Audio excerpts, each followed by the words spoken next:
مساء الخير واهلا بكم في حلقة جديدة من القاهرة اليوم. القاهرة اليوم هوم ألون.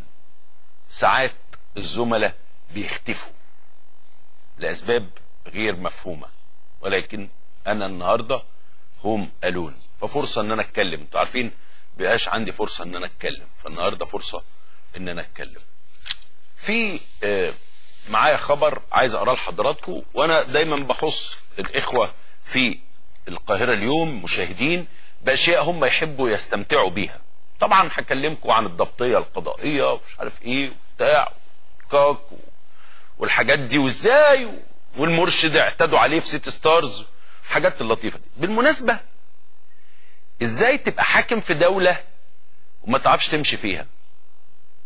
يعني في تناقض غريب في هذا الوطن، ان الناس اللي بتحكم هذا الوطن لا يستطيعوا ان هم يمشوا على قدمين وسط الناس. ازاي؟ يعني ازاي فضيلة المرشد ما يعرفش يروح يتغدى هو واسرته في سيتي ستارز؟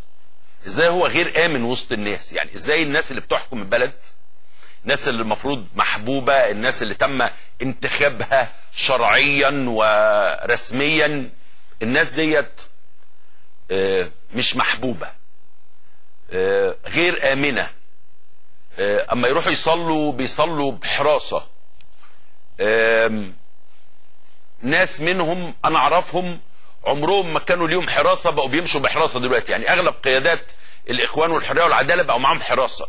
ناس كانت عادية، ناس يعني كنت بشوفهم عاديين يمشوا في الشارع، دلوقتي خايفين يمشوا وسط حتى الناس العادية. ليه كده؟ مش عارف، يعني مش قادر افهم الحكاية دي. انما النهاردة انتوا عارفين مصر مجتمع طريف. على طول طبعا اللي حصل انه في شاب اقترب من المرشد وهو بيتغدى هو وعيلته، وبعدين ابتدى يتكلم معاه، وبعدين تطور الحوار. الناس اللي جوه المطعم جم حجزوا بينهم وهو الاخره، وطبعا التويتر كله مكتوب بقى اللي حصل للمرشد، والمرشد اتبهدل، والمرشد وهو الاخره. انا مش واقف عند موضوع المرشد، مرشد مواطن زي مواطن. المرشد بالنسبه لي وممكن يكونوا كمان دلوقتي بيقولوا انه مفيش ضرب. انا ما قلتش ان حصل ضرب، انا بقول انه حصل خلاف. انا بس اللي انا واقف عليه في الموضوع ده انه ازاي انت محبوب قوي كده والناس تضربك. يعني مثلا انا ما اتخيلش ان جمال عبد الناصر ممكن يتضرب في حته، ما اتخيلش ان انور السادات ممكن يمشي في حته ويتضرب فيها.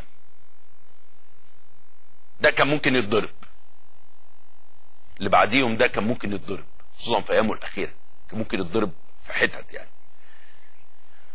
فعشان كده ما كناش بنشوفه بيمشي في حتت كتير. ولما جه يمشي عملوا له لوكيشن، يعني جابوا له الفلاح يقعد معاه ويتكلم معاه وظبطوا له الفلاح وبقى شكله برضه. السيد وزير الاعلام عمل له اخراج لطيف. بس غريبه جدا ان انت تبقى الحزب الحاكم او الحزب المحبوب او الحزب الاكثر شهره او الاسلامي او اللي الناس بتحبه، وبعدين كل ما يعني انت ما تقدرش تروح. احنا عندنا رئيس جمهوريه اما بيروح يصلي دلوقتي بقى عنده حراسه كبيره جدا وهو بيصلي عشان يقدر يعني يصلي امنا. طبعا انا مش مع فكره العنف، مش مع فكره ان حد يهاجم حد او يعتدي عليه. لازم اي شيء ممكن يكون بالحوار. يعني لو عايز تتكلم مع المرشد تقدر تتكلم معاه، وانتوا عارفين المساله دي متاحه لاي حد. اي حد ممكن يتكلم مع المرشد والوصول ليه مساله سهله جدا يعني.